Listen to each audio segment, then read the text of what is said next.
Hi, kami sina Francisca At ako naman po si Lynn. at kami ay tagapag-ugnay ng proyektong HOPP sa Senya na nagpapalawak at nagtataguyod ng kalusugan. Itong proyektong ito ay kaugnayan ng pagkain ng masusustansya at pisikal na aktibidad. Oo, Ang tama. pag-uusapan natin sa video na ito ay kung anong klaseng pagkain ang magandang ipadala sa mga bata sa paaralan. Bakit nga ba importante ang baong pagkain sa mga bata? Ang baong pagkain ay importante na binubuo ng masusustansyang pagkain at merong maraming protina. Tumutulong ito na magkaroon ng mga bata ng mahaba at maayos na konsentrasyon. At ito ay nakakatulong sa kanila sa pag-aaral. Sila ay maaring nauubusan ng enerhiya kapag sila ay nagugutom at napapagod. At dahil dito, nawawalan sila ng konsentrasyon. Kaya ang kailangan, ang baong pagkain ay nakakatulong para magkaroon sila ng maayos at mahabang enerhiya para sa buong araw. Yun ang pinakamabuti. Anong klaseng pagkain ang tumutulong sa atin at sa mga bata para magkaroon ng sapat na enerhiya sa buong araw dahil mahaba ang araw ng eskwela? Mahaba nga ang araw na eskwela kaya ang baong pagkain sa paaralan ay importante. Oo nga, Prutas, gulay at berries ang unang naiisip ko kung saan natin makukuha ang maraming mineral at bitamina na kailangan natin. Isama ito sa baong pagkain araw-araw upang maging normal ang pagkain ng mga ito. Pwede din nating gawing merienda ang prutas na nasa sa panahon, katulad ng meron ako dito. Snack size, mansanas, plums, at berries. Meron ako dito isang magandang halimbawa. Ito ay palaman sa tinapay ang bell pepper. Hindi kailangan na ang baong pagkain ay binubuo ng madami at magkakaibang gulay. Pwede yung kasing simple nito, tinapay at bell pepper. oo nga, tama. Ang bell pepper ang hinalimbawa ko dahil marami itong vitamin C. Maraming hindi nakakaalam na ito ay mayroong 2 beses na mas madaming vitamin C kesa sa dalandan. Kaya ito ang pinakamagandang gawin kung wala tayong oras o hindi nakabili ng gulay. Ang bell pepper na kadalasan na isinasama sa panghapunan ay pwedeng hati-hatiin at ipalaman sa Oo nga tinapay. no, maganda nga yan. Makukuha natin ng fiber sa mga gulay. Ito ay nakakatulong para mas mahaba tayong manatiling busog. Tama nga. Kaya kung pupunuin natin ang ating tiyan ng fiber at tubig, ay mananatili tayong busog at makukuha natin ang importanteng nutrisyon na kailangan natin. Dahil sa oras ng eskwela, ang mga anak natin ay kailangan maghintay para makakain, katulad ng tanghalian o kaya merienda. Oo, kaya maganda na meron ito. At ang isa pa na magandang gamitin sa baong pagkain ay dapat ang tinapay ay tinatawag na whole wheat. Mas madaming whole wheat, mas maganda. Makikita mo sa balot ng tinapay ang tinatawag na bread scale. Kung ang 4 na parte ng bilog ay may kulay, ibig sabihin ay gawa ito sa mahigit na 75% ng whole wheat. Ibig sabihin, meron itong mahigit na 76 hanggang 100% whole wheat. Sa baba nito, mababasa kung gaano kadaming whole wheat meron sa tinapay. Meron itong 85%. Bakit importante ito? Paano nakakatulong ito upang makayanang makumpleto ang buong araw? Mas makakakuha ka ng mas madaming nutrisyon sa kakaunti. Ibig sabihin ay marami kang makukuhang nutrisyon at mananatiling busog kahit kumain ka ng kakaunting hati ng Oo, tinapay. tama nga. Ang pakiramdam ng pagiging busog ay mas mahaba kung kakain tayo ng isang hati ng tinapay na gawa sa mas madaming whole wheat. Ito ay may malaking pagkakaiba sa pagkain ng 2 hating tinapay na gawa sa kakaunting whole wheat at mas mabilis tayo magugutom. Ibig sabihin ay mabubusog tayo at mas matagal tayo magugutom kung kakain tayo ng tinapay na gawa sa mas madaming whole wheat. Okay. Kaya ito ay importante sa konteksto ng paaralan. Tama nga naman. Meron pa bang ibang bagay na pwedeng makambag sa enerhiya at konsentrasyon sa buong araw? Ang protina ay napakaimportante din na meron sa baong pagkain. Dahil binibigyan din tayo nito ng mas mahabang pakiramdam ng pagiging busog dahil nananatili ito ng mas matagal sa ating tiyan. Ito ay building blocks para magkaroon ng ating mga anak ng muscles. At hindi lang muscles ang tinutulungan nito, pati utak din. At dahil dito, lahat ng tungkulin ng ating katawan ay gagana ng maayos. Maraming importanteng nutrisyon ang makukuha sa protina. At ito ang dahilan kung bakit importante ang protina. Marahil iniisip natin na ang lahat ng nutrisyon ay nakukuha sa prutas, berries, at gulay lamang. Pero ang pinagkukuhanan din ng mga protina ay marami ding nutrisyon. Meron ka bang mga halimbawa nito? Oo, meron. Ang pinakapaborito kong halimbawa ay ang omelette muffins, katulad ng gawa ko dito. Lahat ng nutrisyon na kailangan natin ay meron sa itlog, maliban sa vitamin C. Makukuha natin ng vitamin C dito sa tinapay na may palaman na bell pepper. Ito ay nakakabusog at nagbibigay ng maayos na pagtaas ng blood sugar. Kaya kung kakain tayo ng isang hating tinapay na may bell pepper, magkakaroon tayo ng maayos at matatag na pagtaas ng blood sugar, lalo na pag sinamahan pa natin ito ng protina. At naapektuhan ba nito ang enerhiya ko? Naapektuhan nito ang enerhiya mo dahil sa biglang pagtaas at pagbaba ng blood sugar.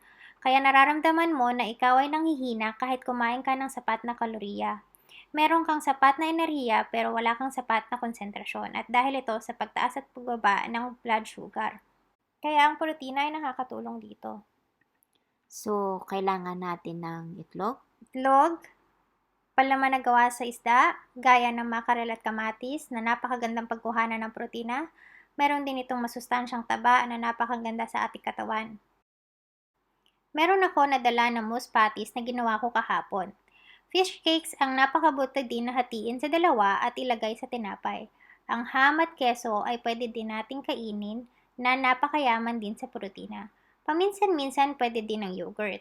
Ang natural yogurt ay pwede din natin bigyan ng buhay sa paglagay ng berries, prutas at mani. Narinig ko din na merong posibilidad na halimbawa sa mga tinatawag natin na vegans, hindi sila kumakain ng mga ganito. Hindi nga sila kumakain ng gantong pagkain. Kaya kailangan nila ang protina galing sa gulay. Makukuha ito sa beans, lentils, chickpeas, at nuts at seeds. Pero ang beans, lentils, at chickpeas ang pinakamagandang pagkuhanan ng protina sa mga ito. Pwede kang gumawa ng hummus na gawa sa chickpeas na pwedeng ipalaman sa tinapay. Pwede din nating isama sa bawang pagkain ang nilagang beans na niluto natin sa panghapunan. Marami na din tayong nabibili na bean paste na vegetable protein products na pwedeng ipalaman sa tinapay. Halimbawa, meron na pinagsamang avocado at chickpeas o kaya chickpeas at beetroots. Itong mga ito ay magandang isama sa bawang pagkain. Marami pala talagang pagpipilian. Madami talaga ang pagkukuhanan ng protina. Paano naman kung anong iniinom natin sa buong araw? Nakakaapekto din ba ito sa konsentrasyon at antas ng enerhiya ng aking anak? Oo, ganun nga. Napaka-importante na meron tayong sapat na likido para gumana ng maayos ang ating utak. Ito ay nahihirapang gumana kung kulang ng likido ang ating katawan. Ang pinakamagandang inumin ay malinis na tubig galing sa gripo.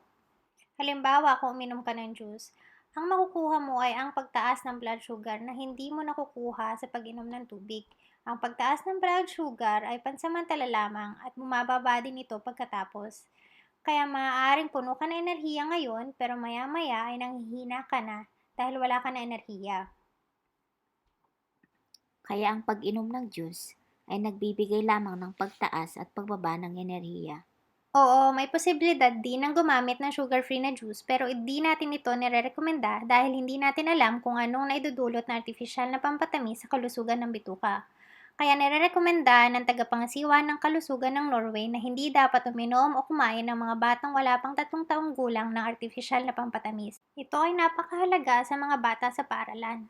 Kaya pinakamagandang inumin ay ang malinis na tubig. Meron ako dito na hinating prutas, kaunting lime na nilagay ko sa tubig. O kaya pwede din ng kaunting frozen berries. Napakasarap nito pag nilagay sa tubig para magkaroon ng kaunting lasa. Maaari mo bang ibuod ang lahat ng sinabi mo? Medyo Oo, maraming madami-dami impormasyon nga ang yun. impormasyon yon. Pero pwede din natin itong tandaan sa 4 na puntos. Prutas at gulay, whole wheat bread, protina, at tubig. Tama, yang apat ngang yan. Magandang idea na meron ito sa baong pagkain. Nang pinag-usapan natin ng inumin, nabanggit mo ang pag-inom ng juice at pag-inom ng may asukal. Meron pa bang ibang bagay na madaling nagpapataas at nagpapababa ng blood sugar na maaring sinasama sa baong pagkain? Ang pinakamadaling bagay na pwede nating iwasan para magkaroon ng ating mga anak na mahinay na pagtaas ng blood sugar ay ang pagdadala ng baong pagkain na panghimagas. Halimbawa ay waffles, muffins, brownies, at iba pang mga katulad na nabanggit ko. Ang mabilis na pagtaas at pagbaba ng blood sugar ay dahilan kung bakit mabilis nang hihina ang ating mga anak. Ang mga palaman sa tinapay na may kasamang asukal tulad ng chocolate spread, jams o minatamisang prutas o kaya ay brown cheese. Itong mga ito ay nagpapataas din ng blood sugar. Pero hindi ibig sabihin nito na wala na itong nutrisyon na kasama. Meron din itong mga ito. Halimbawa ay ang minatamisang prutas o jam. Itong mga ito ay gawa sa mga berries at prutas pero madami itong kasama na asukal. Ganon din ang brown cheese at yung produktong cream na palaman sa tinapay. Dahil gawa itong mga ito sa purong asukal sa gatas na nakakakuha ka ng hindi ka nais-nais na pagtaas ng blood sugar pag kumain ka nito. Pero hindi ibig sabihin nito na di dapat tayo kumain ng brown cheese. Pwede din naman pero hindi sa eskwelahan. Mas magandang kainin ito sa bahay o kaya ay almusal sa Sabado o Linggo. Oo nga, Masarap kainin ng brown cheese kasama ang mainit na tinapay habang nagpapahinga. Dahil kung madalas nating kakainin ng brown cheese, chocolate spread at ang mga palaman sa tinapay na maraming asukal, hindi na ito magiging ganun ka-espesyal at masasanay tayo kumain ng matamis. Kaya kung pipili tayo ng kakainin natin araw-araw, piliin natin yung nakakapagbigay sa atin ng nutrisyon tulad ng makarel at kamatis o kaya kahit ano na mayaman sa protina na kailangan natin. Ang pinakamaganda ay kumain tayo ng iba't ibang klaseng pagkain na masarap at mayaman sa protina mula Lunes hanggang Biyernes. Kainin nyo ibang klase sa Sabado at Linggo. napakaganda nga na meron tayong sapat na enerhiya at konsentrasyon sa buong araw. Kaya meron pa akong isa o dalawang tanong. Maganda nga itong mga sinasabi mo na klase ng pagkain, pero hindi ba medyo mahal? Meron pa bang ibang pwedeng gawin na pwede mong imungkahi sa amin para kami ay makatipid? Ang gulay ay maaaring ang medyo mahal, lalo na kung bibili tayo ng katulad na meron ako dito. Magandang bilhin itong mga ito kung kulang tayo ng oras pero mas mahal nga gaya ng sinabi mo. Pero ang pinakamagandang gawin para makatipid ay gamitin itong karot na ginagamit natin sa panghapunan at hati-hatiin lamang ito sa maliliit. Pwede nating gamitin ang mga gulay na kadalasan nating isinasama sa panghapunan. Hatiin lang natin itong mga ito sa maliliit para sa baong pagkain, sa halip na bumili tayo ng mga nakaayos na. At sa ganong paraan tayo makakatipid. Ganon din ba sa tinapay? Meron din ba tayong pwedeng pagpilian sa whole wheat bread? Oo, ang pinakamatipid ay magawa tayo ng sarili nating tinapay. Alam mo kung ano ang meron at gamit sa tinapay at pwede ka rin bumili ng sarili mong ingredients, kaya ito ang pinakamatipid. Pero pwede din tayong bumili ng whole wheat bread na hindi ganun kamahal dahil iba-ibang klase ang presyo ng mga ito. Meron nga mga whole wheat bread na mahal, kadalasan ito nga yung spesyal. Pero kung titingnan mo halimbawa itong tinapay na ito ay may 85% whole wheat at nagkakahalaga ng 16 na kroner. Kaya dapat tignan din pala natin sa tindahan kung alin ang pinakamura na whole wheat bread. Oo, meron mga whole wheat bread na maayos naman pero mura. Magandang punto at magandang pakinggan yung magawa ng sariling tinapay. Pero wala akong oras at hindi ko alam kung paano ako magkakaoras para dun sa araw-araw. Meron ka bang may mumungkahi na pwede kong gawin sa araw-araw para makatipid ng oras sa paghahanda ng pagkain? Oo, dahil kung gagawin mo lahat ito sa umaga at magagawa ka pa ng baong pagkain, maaaring hindi mo matandaan ano ba ang dapat na meron sa baong pagkain. Kaya ang pwedeng gawin ay handa na ito para sa kinabukasan o kaya ay gabi pa lamang pagkatapos patulugin ng mga bata. Pwede mo na ding hati-hatiin ang mga ito sa baunan para sa ilang araw o kaya ay kung ilang bata. Maaari mo ding gawin na ihanda na sa lagayan ang mga gulay para sa ilang araw at isama na lamang ang tinapay na may palaman sa araw na iyon. Gumagamit ako ng salad sa baong kong pagkain at sa tingin ko ito ay napakabuti. Sa ganoon ay makakakuha tayo ng protina sa gulay at pwede din natin samahan ng kaunting whole wheat pasta o kaya ibang katulad ng mga ito. Kaya ang ginagawa ko ay naghahati-hati na ako ng madaming gulay sa linggo at hinahati-hati ko itong mga ito sa iba't ibang baunan nang sa gano'n ay hindi ko na kailangang isipin at dadalhin ko na lamang. Kaya hindi na kailangang isipin sa umaga. Mukhang magandang gawin nga yan. At sa gano'n nga natin pwedeng ihanda ang baong pagkain. Kung paano at kailan natin nahati-hatiin. Hindi na natin kailangan maghati pa ng hugis puso. Hindi na natin kailangan gawin yun. May posibilidad ba na pwede ka naming kontakin Mm. kung sakaling may mga tanong pa kami? Oo naman, kung meron pa kayo ibang tanong, pwede nyo akong kontakin kahit kailan.